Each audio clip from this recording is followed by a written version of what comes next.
এবং চরৈবতী মন্ত্রের মধ্য দিয়ে তারা স্বামী বিবেকানন্দের আশীর্বাদ নিয়ে এগিয়ে চলুক, এই প্রার্থনা আমি তাদেরকে করব আজকের এই মহান দিনে। শুধু এই অডিটোরিয়াম হলে নয়, গোটা রাজ্য জুড়ে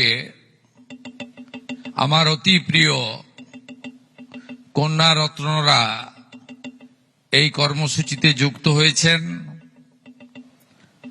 তাদের সকলের প্রতি আমার শুভকামনা আজকের এই অনুষ্ঠানে এই মঞ্চ থেকে অন্তর থেকে আমি প্রদান করি। এই অনুষ্ঠানের ব্যবস্থাপক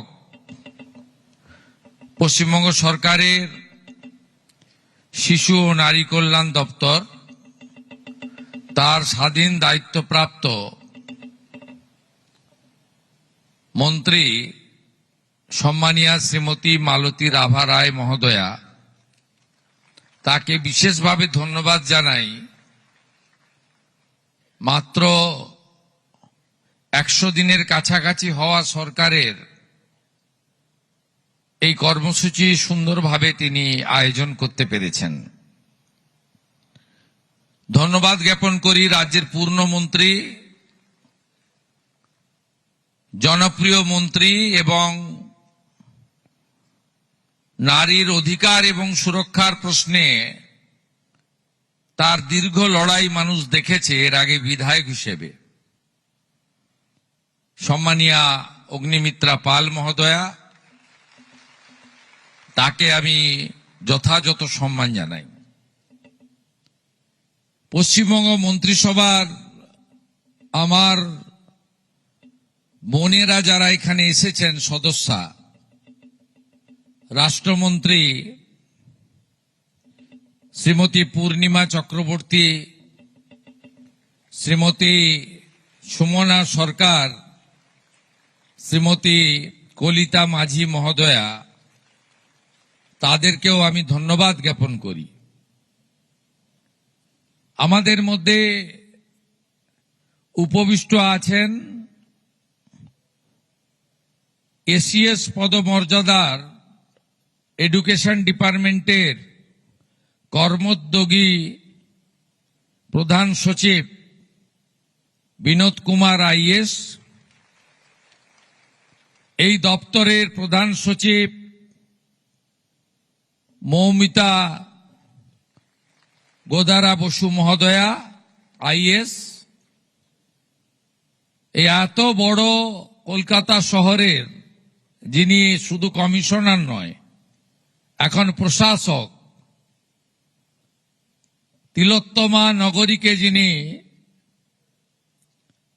ঠিকঠাক রাখার দায়িত্ব নিয়েছেন, গুরু দায়িত্ব, শ্রীমতী স্মিতা পান্ডে মহোদয়া আইএস এবং কমিশনার কেএমসি।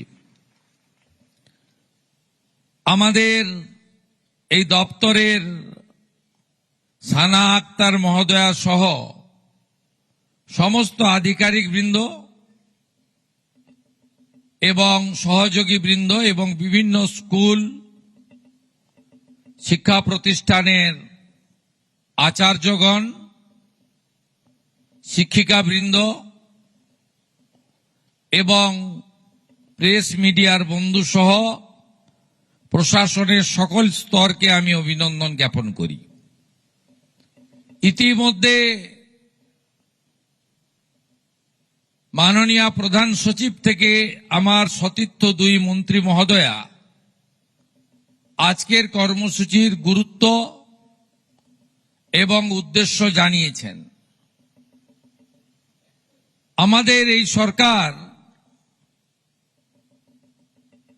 বিদ্যাসাগর মহোদয়ের ভাবনায় নারী শিক্ষার প্রসার, নারীর ক্ষমতায়ন এবং নারী সুরক্ষা, এক্ষেত্রে আমরা অঙ্গীকারবদ্ধ। আমাদের প্রথম পেশ হওয়া যে বাজেট, যা মাত্র 8 মাসের বাজেট, সেখানে আপনারা দেখবেন কর্মসংস্থানের ক্ষেত্রে মহিলাদের অধিকারকে অগ্রাধিকার দেওয়া থেকে শুরু করে নারী শিক্ষা, মহিলা কলেজ, বিদ্যালয়ের সংখ্যা বৃদ্ধি, উচ্চ শিক্ষার ক্ষেত্রে মহাবিদ্যালয় এবং বিশ্ববিদ্যালয় থেকে যাতে কোনো ছাত্রী বা বোন বা কন্যা পড়াশোনা মাঝপথে বন্ধ করে চলে যেতে না হয়, তার জন্য অর্থনৈতিক সুরক্ষার ব্যবস্থা সহ নানা কর্মসূচি আমরা নিয়েছি। যেহেতু সুকোমলমতির ছাত্রীরা, কন্যা রত্নরা এখানে আছেন, আমি কেবলমাত্র আমার বক্তব্য শিক্ষা সংক্রান্ত এবং আজকে মাননীয় প্রধানমন্ত্রী নরেন্দ্র মোদীজির যে বেটি পড়াও বেটি বাঁচাও স্কিম তিনি এনেছেন, সমস্ত রাজ্যে সেটা চালু থাকলেও পশ্চিমবঙ্গ এতদিন সেই কর্মসূচিতে যুক্ত হয়নি। আমরা আনুষ্ঠানিকভাবে আজ থেকে বেটি বাঁচাও বেটি পড়াও পালনা স্কিম সহ হেল্পলাইন নম্বর 181 সহ অনেকগুলো নতুন ব্যবস্থার মধ্য দিয়ে আমরা আমাদের কন্যাদেরকে যুক্ত করলাম, তাদের পাশে থাকার অঙ্গীকার নিলাম।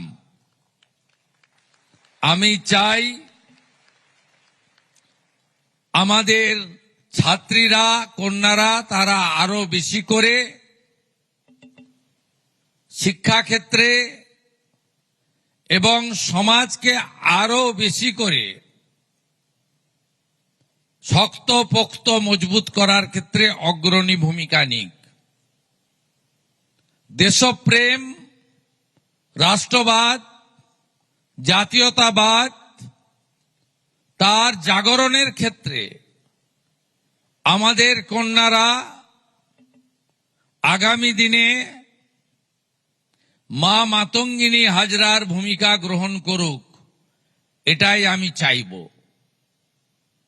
আমরা পশ্চিমবঙ্গ সরকারের পক্ষ থেকে কয়েকটি বিষয় আপনাদের কাছে উল্লেখ করতে চাই, কারণ দুপুর গড়িয়ে বিকালে আমরা পৌঁছে গেছি, সন্ধ্যা আগত, ফিরতে হবে বাড়ি, পৌঁছে দিতে হবে আপনাদের সুরক্ষিতভাবে। মোট 20,13,000 ছাত্রী এই বর্ষে